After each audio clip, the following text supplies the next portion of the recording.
paddock to where I am. It's Right. the back paddock, so they should be all right. But yeah, not ideal. Right. Well, the grid's going to line up for this third Junior Saloon Car Championship race of the weekend like this.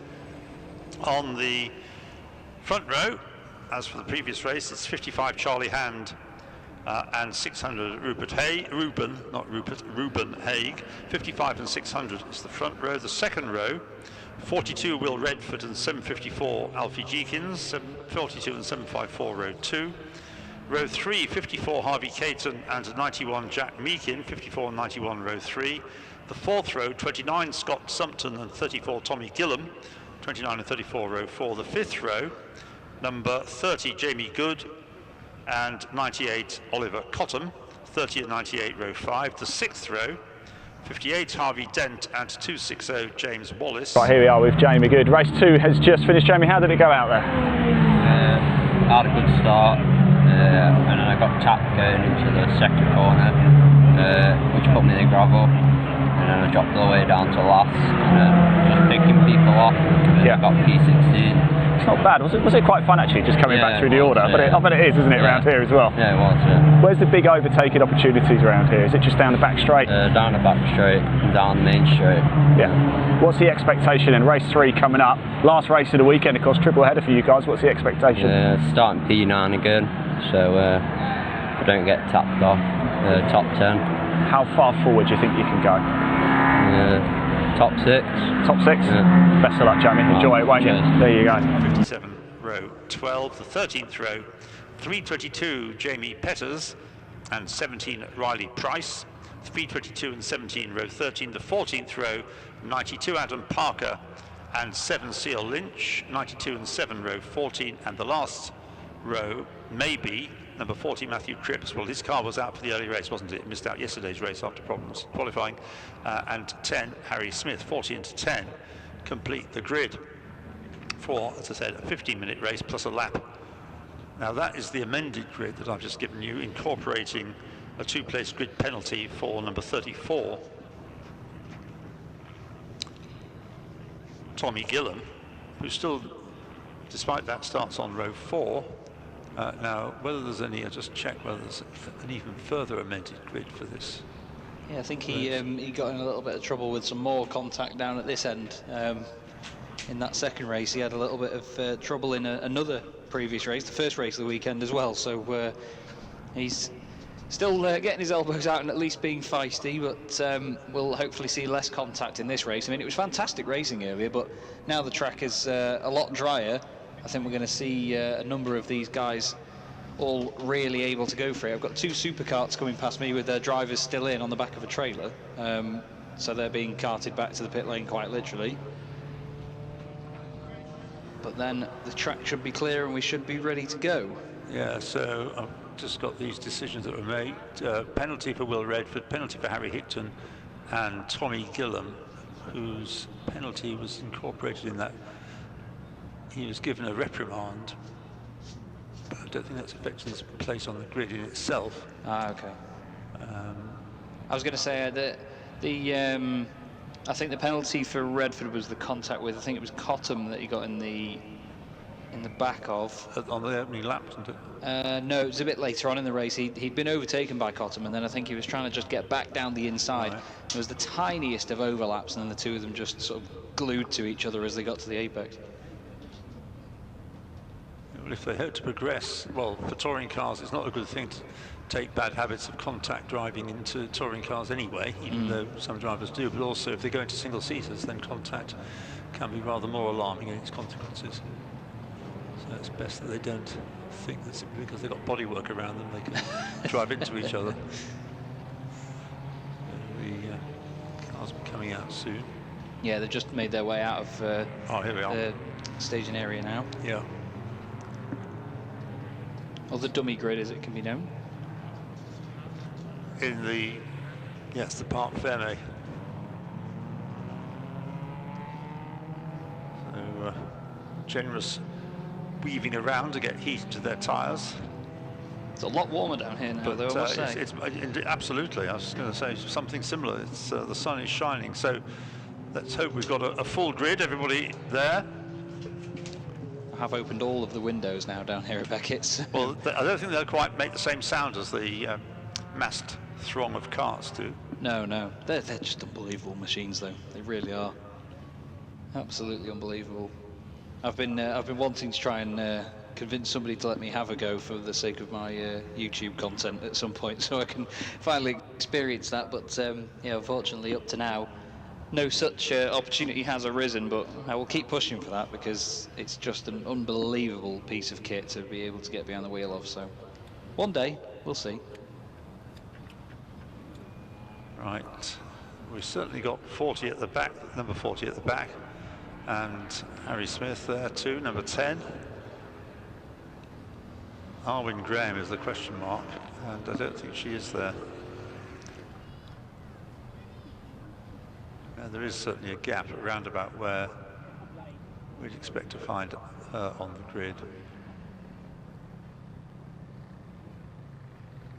Yeah. I think that's the only gap, as it was for the previous race. Everybody else is there. So 29 cars facing,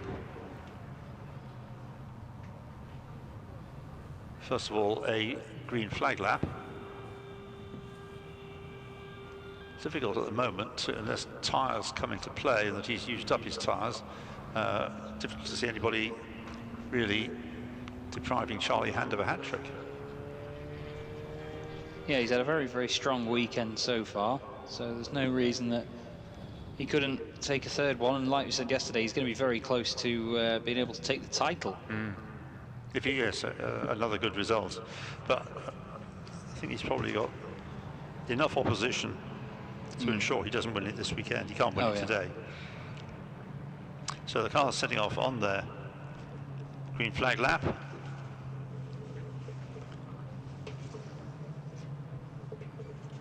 Charlie is in his third season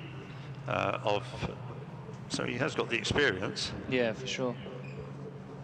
They're just coming down towards me now, and like you said before, very generous weaving. Obviously these things front wheel drive, but you need to sort of drag the rear end around to try and get some temperature in that. Some people argue against that though and say that you don't want too much temperature in the rears because you want the rear to be a little bit loose so you can help the front end rotate. It's always a bit of a constant battle in front wheel drive hatchback racing, isn't it? Whether you do have the weight and the downforce over the rear or whether you don't. Yes, just going back to what's left in the championship. After today, they've got Pembrey, so they all head down to South Wales, where they've got 9th and 10th of October, 3 races there, and then they've got 2 at Donington Park, end of October, and then the final races take place at Brands Hatch on the Indy circuit at the beginning of November, so there's still lots to go. And I think I'll be at Pembrey with them as well. I'll be commentating there. It'll be my first visit to Pembrey, so I'm really looking forward to getting to that circuit. Well, make sure you set off the previous day before you need to be there. Yeah, I will do. It's a long way. Oh, yeah. No, it's one of the ventures that I plan to have a hotel the night before at. You will need that. Don't think you can get up at 4 o'clock in the morning and make it to Pembrey. It's a great place when you get there, but it's a long way. Well, I mean, recently I went over to Snetterton last weekend, as I mentioned before, and I decided to set off there in the morning, and it was about 4:10 when I set off. Yeah. I'm not scared of an early start, but yeah, I've heard Pembrey is not the easiest to get to. It's not difficult in one sense, but it's a long way. Yeah, it's a big haul. Yeah, it's further than you think. Oh, it's just down the M4. Well, actually, no. Yeah, quite the opposite. It's just a very, very long slog down there. Yeah, Gary is listening to that. He's just said when you get to the end of the M4, you're only halfway. Oh. Fortunately, coming down from Merseyside, I go down through the Welsh borders, and it's actually a very attractive drive. Oh yeah, it's beautiful. Yeah, I go from near Alton Park. I only live a few miles away. Yeah, so same. But yeah, I'm looking forward to going there. Really looking forward to it, and looking forward to more of this championship. Let's just hope this race is a little bit cleaner than the last one. Yeah, it's not deliberate. It's just that these habits, if they start now, can be carried on. Yeah, it's developing the spatial awareness, isn't it, and the knowledge of the cars around you. And right, off they go then, and developing their spatial awareness up at the front are Charlie Hand and Rupert Haig, wanted to have loads of space in front of them as they turn into the first corner, and the best I can see through all the catch fencing and so on, I think it is Charlie Hand leading, but Yeah. you'll tell me different. No, you're very correct. It's Charlie Hand leading the way. Looks like Ruben Haig is third behind Jeekins. Caton has got ahead of Redford. They all lean on one another a little bit on their way in to Beckett's for the first time. Anybody sideways, any contact? Doesn't look like it. Nice and tidy this time round. Very good. We've got Wallace slightly leaning on the, who's that next to him? I think it's the number 30 car next to him. We've got 3 wide a little bit further back involving car 17, but yep, everybody makes it through nice and cleanly first time round. Right, fingers crossed for Brooklands then. Well, yes, they do have this wide runoff area, but we don't want them to be using that. That's meant for Formula One cars. Just about in the lead is Charlie Hand, but only just as they came through Brooklands. Now he's quicker into Luffield, and that gives him about a length advantage. So it's certainly quicker through the corner, and as he comes up to complete the first lap, Charlie Hand already easing away from in second place, as he was in the previous race, Alfie Jeekins. And then side by side in third place, Harvey Caton and Oliver Cottam, with dropping back a little, Will Redford from the second row. He's come through in sixth place. In seventh place is 91, Jack Meakin, and in eighth place, Tommy Gillam, number 34. Plenty of battling still going on down here, but yeah, it's the front two from the earlier races still doing a great job. You've got Haig third, then Caton, and then Cottam, and down the inside, Tommy Gillam looking down the inside of Meakin. He's hoping to make some more moves again, using the bright pink front bumper on that car, just scrapes along the back of Meakin, piling that pressure on. We've then got Dent and Price side by side, with Cripps separating them in a Red Arrows-like formation as they go around the corner. Back down towards Brooklands again, though. This is a lovely, lovely little race already, to be fair. Yeah. And sliding sideways, Charlie Hand. That may have been because of a tap from Alfie Jeekins, but he held it magnificently.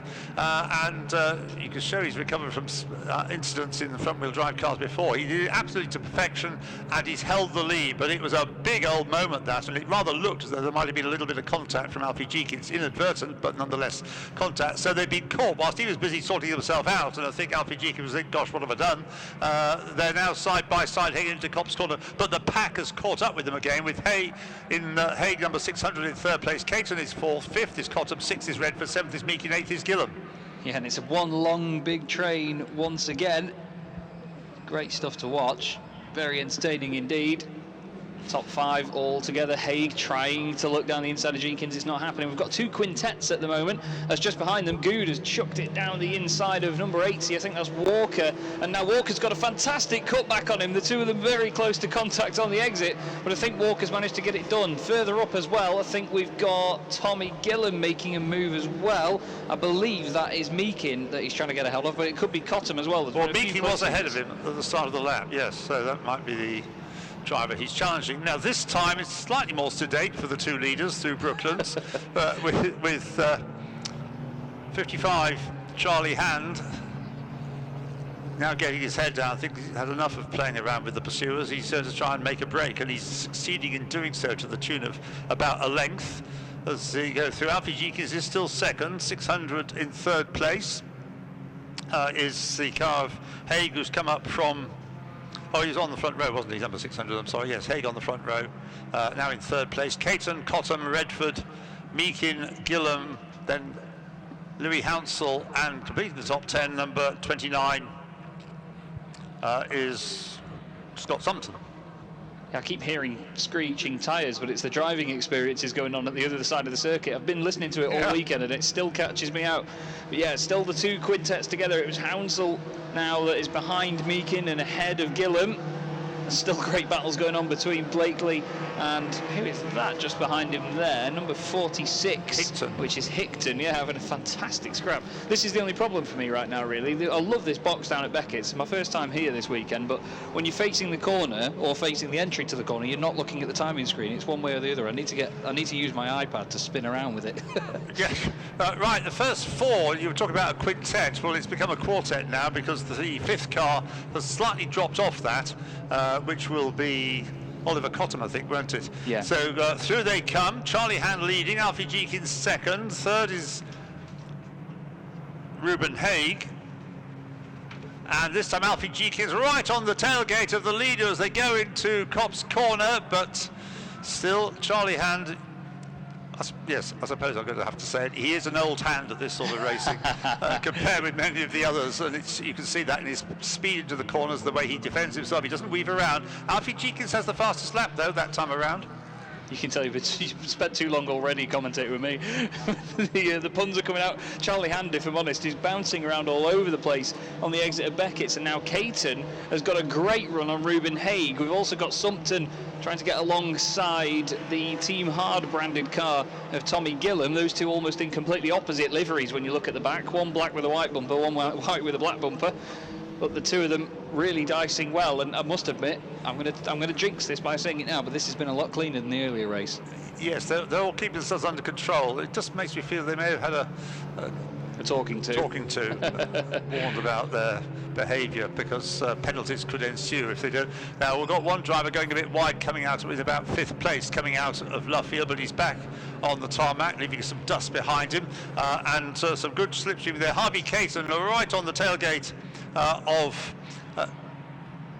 Ruben Haig as they came through for 3rd place. There was little daylight, in fact no daylight between them. It's still, though, leading the race, Charlie Hand from Alfie Jenkins by half a second. Yeah, it's literally like it was already written for these two. They're having a fantastic weekend, the two of them up front, but now the battle behind is not Caton on Haig anymore, it's Cottam on Caton now. The two of them getting very friendly with each other on the way in, managing to avoid contact on the way out. Now Hounsell down the inside of Redford. Meakin still got Graham Gillam all over him. We've got two cars slowly on the exit. That's Petters and Chapman. I think maybe a bit of an overcooking of Beckett's was the order of the day for those two there, but everyone once again safely through. Now they're beginning to break away, aren't they? The first two are not as close as they were, and certainly the 3rd place car is nowhere near as close to the first two. It's now developing into what the earlier race today was a bit like, with the first two getting away and then the first two splitting up as Charlie Hand goes through, still chased by Alfie Jenkins, but that gap is bigger. It was 0.5, it's gone up to 0.66, and then Ruben Haig ahead of 54 Harvey Caton, and the gap between 2nd and 3rd is now 1.3 seconds, 2 seconds between Hand and Haig for 1st to 3rd. No place changes there, same order, isn't for want of trying. Yeah, that's very true. Last time around, actually, Charlie Hand did his personal best lap of the race. Not quite as quick as a little earlier Alfie Jenkins did for the fastest lap of the race.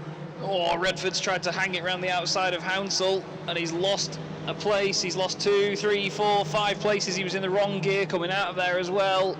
He's dropped back now behind the likes of Gillam. He's been overtaken by Walker, Good, Sumpton as well. I think he's outside of the top 10 even now, unfortunately, for Redford. But he was side by side with Hounsell on the way in, tried to carry the pace, and it's really not worked out for him there. All right, as each lap goes by now, the gap between 2nd and 3rd gets ever larger, to the point where there will really have to be a problem, I think, for 2nd placed Alfie Jenkins for him to be caught, and he doesn't look like catching Charlie Hand anymore. 7 laps completed then by the leader, and again Harvey Caton closing up on Ruben Haig, but as they go towards Copse Corner, he's close, but he's not looking as though he's about to try and gain a place, so he's still, this is Caton I'm talking about, in 4th place just behind Ruben Haig. Yeah, Charlie Hand now looking nice and safe at the front, just doing what he's doing. Like you said before, he's not having to weave around, he's not doing anything over the top that he doesn't need to do. He's just sort of saying, right, if Jenkins is going to get close enough, I'll let him try it and I'll defend it depending on what he does. Now we've got a couple of penalties here for 29 and 34, so Sumpton and exceeding track limits. Yeah, 29's gone through. I'm not quite sure on 34. Waiting to see. I'm probably better off looking at the timing screen, to be fair. It's Gillam. Gillam's been a naughty boy. Well, again, I'm afraid he got a penalty, lost 2 places on the grid for this race. So Dan will have to have a word with him, Tony Gillam, very successful driver and team owner. So the last time around, actually, Charlie Hand did the new fastest lap of the race, 1:14.263, and he may well be repeating that this time through.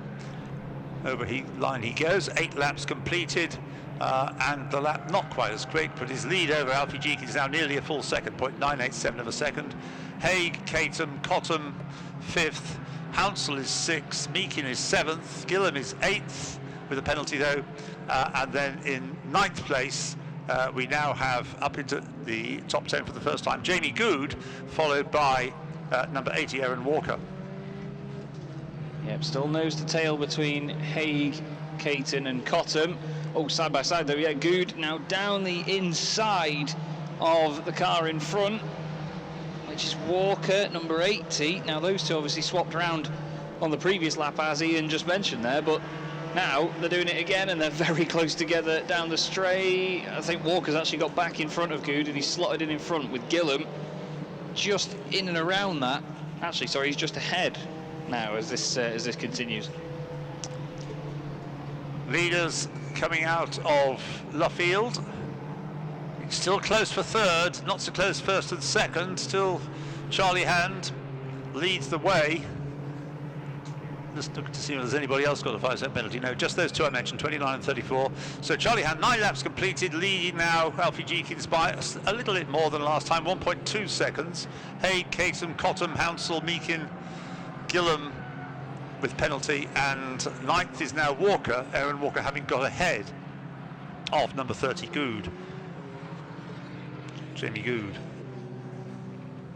Once again with me here at Beckett's. Hand still nice and tidy. Jenkins with him. A lot more rake on that car. The back end of Jenkins' car really high up off the ground. Hounsell has caught up to Cottam. Meakin is on his own in the middle of nowhere. Then it's Gillam, Walker, Good, Redford, Sumpton and Wallace all together, with Gregory watching from the best seat in the house, if you ask me. He's a bit on his own, Gregory, isn't he, in 14th place? Blakely is a couple of seconds behind him. Yeah. Also in 15th place. Right, leader making his way through Luffield now. It is very much, as far as the first two are concerned, a repeat of what we saw in the earlier race, isn't it? Yeah, for sure. In the well, in both earlier final races. analysis, Charlie Hand won the earlier race by 3.117 seconds. Well, his lead now over Alfie Jenkins is 1.48. So if he wants to win by the same sort of margin, he's going to have to get a move on. Oh, we've got a penalty. 5-second penalty for Ruben Haig. Ruben Haig in third place. So that would drop him down to something like 10th, I think. Yeah, it'd be a good, I think maybe 8th or even 9th. Yeah. That's going to be a big dent for his race, so he's going to hope that this battle doesn't continue behind him, but he's got 3 cars in very hot pursuit, which is Caton, Cottam and Hounsell. Well, he won't drop behind Tommy Gillam, because Tommy Gillam's got a 5-second penalty as well. Yeah, that's a good point. He's actually side by side with Redford now as they leave Beckett's. The two of them leaning on each other slightly. I don't think they're making contact, but they're certainly close to it, making sure that they put the pressure on one another, even in a straight line. Everyone else filtering through. Morgan just ahead of Dent. Oh, speaking of Dent, Dent's actually just bent the rear bumper as he slots into place on Morgan's car. Almost looks like a piece of active aero on the back of that thing now. Okay, we're almost at the end now. 1.5 minutes to go, plus a lap. As another lap is ticked off in the lead by Charlie Hand, who's hardly had to look at the back end of a car the whole weekend, apart from in qualifying. Yeah, or when he's lapping. They don't really have to lap anybody in these races. He probably gets out of it at the end of the day and looks at the back of it and goes, oh, that's what it looks like. Yes, quite. Just to remind himself. So he's leading by 1.6 seconds. I don't think he's going to win by the same margin as the earlier race, but he's still going to win by enough. Now Haig is side by side with Caton, and Cottam is side by side with Hounsell. And Noah's Ark into Beckett's, and Caton gets it done down the inside. Beautiful stuff. Oh, but a millimetre perfect cutback by Ruben Haig, even sort of rubbing the rear bumper of Caton's car. He gets it done on the exit. That was glorious stuff. Meakin's just missed a gear as well, and Walker's going to, well, walk past him. But now there's 2x2 on the way into Brooklands, and trust me, Ian, you'll know which ones I'm on about when they get there, mate. Okay, right, well, I'm just trying to work out where Haig could have dropped to with this 5-second penalty. I think it's round about the bottom. Yes, it is the bottom end of the top 10. Yeah, they were trying to be 4 abreast and trying to live up to your description of them through Luffield. It's 2x2. It is, as you say, a Noah's Ark situation. as they come out of Luffield 2 by 2, trying to get 3 abreast. Another one, the one in 4th place, getting the good slipstream, trying to find a way through. And I think as they go over the line, it's just going to be, but it's debatable, 98, Oliver Cottam, who has the advantage. Now, Harvey Caton is 3rd, they say. Oliver Cottam 4th, Ruben Haig 5th, and in 6th place is 28 Hounsell, Louis Hounsell. And the race is now almost at an end, sadly, because this battle for 3rd place. Go on. The 3 wide as they come towards Beckett. Caton's on the right-hand side. Cottam thinks, yeah, no thanks. I'm not going to do that again. And again, Haig gets the same cut back on Caton. He's done that twice to him now, and Hounsell's down the inside of Cottam. That then becomes the inside of Caton as they all glue together once again down the straight and become another 12-wheeled Saxo. 10-second penalties now for 29 and 34, because they're still doing it despite the first penalty. Scott Sumpton and Tommy Gillam have got 10-second penalties. And they're right together on track as well. We've got a bit of debris left behind on the entrance to Luffield, but they can all keep to the right of that. I think it's fairly lightweight debris. So they're coming through Woodcote now, and they're going to go on to their last lap. Yeah, onto the last lap they go. Charlie Hand leading Alfie Jeekins, and because they've been fighting so vigorously amongst themselves, of course, they've dropped back even further from Alfie Jeekins, so the gap now between Jeekins in 2nd place and Haig in on the road 3rd place, but he's got a penalty, is nearly 5 seconds. Yeah, they've absolutely disappeared up the road, these two. It's been another absolutely amazing performance. Just such mature driving. You know, they're not pushing the cars too hard and making mistakes. They're just out there getting everything right. Yeah. Now, this trio is back in front of me. It's now Cottam at the lead of it. Caton's around the outside, and is Haig going to go down the inside again? Guess what? Yes, he is. Haig's actually gone down the inside of both of them. Cottam goes out wide. Caton goes down the inside of him, and here comes Hounsell as well, and the big Cadbury purple machine flies past him on the right-hand side. They're going to be 3 wide to Brooklands again. Then we've got Meekins, Gillam, and Redford all having a scrap as well, Ian. This could change massively in the last few corners. Well, it's changing massively down the straight as well, from what you're saying. Anyway, They're going into, the 2 leaders are going into Luffield, or one goes into Luffield, now the next one, as 92 comes down the pit lane. That's Adam Parker. The leader, to make it a hat-trick of wins over the course of the 2 days, yesterday and today, is going to be Charlie Hand, who dominates the race in relative terms, but yes, he does dominate it. He wins from, in 2nd place, Alfie Jeekins, and who do you think is going to be 3rd on the road? It is going to be 600 Ruben Haig, but he's going to be, after all that effort, relegated down several places with his 5-second penalty. So that means that the 4th place finisher, 98, Oliver Cottam, is likely to be 3rd, and then in 5th place on the road, number 28 is Louis Hounsell. In 6th place, having at one stage looked as though it was a pretty good bet for 3rd place, but ending up 6th, but maybe come 5th, is Harvey Caton. 7th, number 30, Jamie Good. 8th, number 80, Aaron Walker. 9th, number 91. 9th, number 91 is Jack Meekin. And in 10th place, but he's got penalties as well, 10-second penalty, number 34, Tommy Gillam. So that's the top 10, and finishing 11th, having started from the 2nd row. Not had the best of weekends after qualifying, has he? No. Will Redford. So he ends up. He was 11th at the line. Yeah. But like you say, though, penalties all round there. Obviously, the 34 and 29, Gillam and Sumpton, will obviously drop down quite a bit. Haig as well. Haig, yeah. So Haig's remained to be 5 seconds, didn't it? And it was. That's right. Gillam and Sumpton got 10 seconds. Because they kept on doing it. Yeah, that's right. Weren't deterred by the penalty. Still, it's youthful exuberance, and certainly I think that whatever adverse comments were made about the previous race, that I felt that was appropriate. That race, much better. There was hardly contact, was there? No, it was good. That was really good. That's how it ought to be. Yeah. There's a bit of debris left on the outside of the approach to Luffield. So one car's coming to the finish less than complete. And it's going to move on now to the longest race of today, not the longest race of the weekend, because we had a 50-minute race yesterday. We should have had two 50-minute races yesterday, but the other one had to be shortened because of delays. So it became a 35-minute race. So it is the Hyundai, if you do it the anglicised way. Hyundai, as I was instructed once many years ago, there was a Formula 3 race that took place after Macau in Korea itself. Well, another fantastic race for the junior saloons. For the first time ever, it's been a triple header this weekend, and it is that man over there. Let's go for a walk. Charlie Hand. He's played trip aces this weekend, hasn't he? A trio of wins. Now, I've got some big news actually as well. Oliver, come here.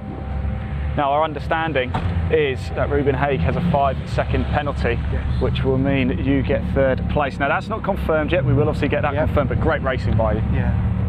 Sorry. Close racing out there, God. The last lap battle.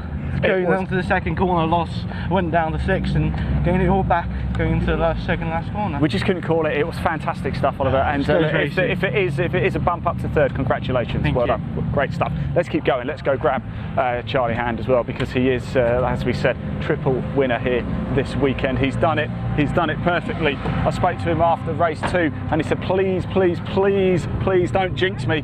I certainly didn't do that, did I?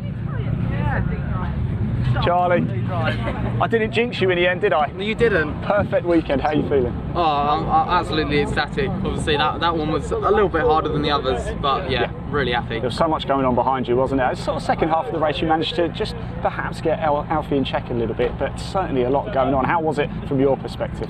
I could see Caton and Ruben having a good battle back there, so I thought hopefully they'll back off a little bit, so they won't be able to catch me. And Alfie kept me honest. I could see him. He's always in my mirrors, always there. So yeah, have to keep pushing all the way until the end. Perfect weekend, Charlie. Well done. Congratulations. Wonderful stuff indeed. Sorry, we're just going to go back this way because there is Alfie over here. After Alfie, we chat again. You're on the podium again, second again. Yeah. What have you got to do to beat him? I don't know. I just can't catch him this weekend, but who knows? It's still been a very successul weekend. Are you happy? Well happy. Thanks to all the boys at Jenkins Race Preparation. Car's been spot on all weekend.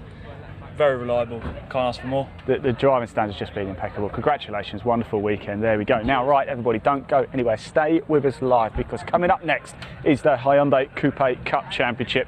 They're lined up behind us, a bit different. Normally, the cars go out of assembly. It's a 45-minute race, so they're going to go out of the pit lane instead. We've just got to wheedle our way through the crowd. Hey guys, you right? All right. Thank you very much. Cheers.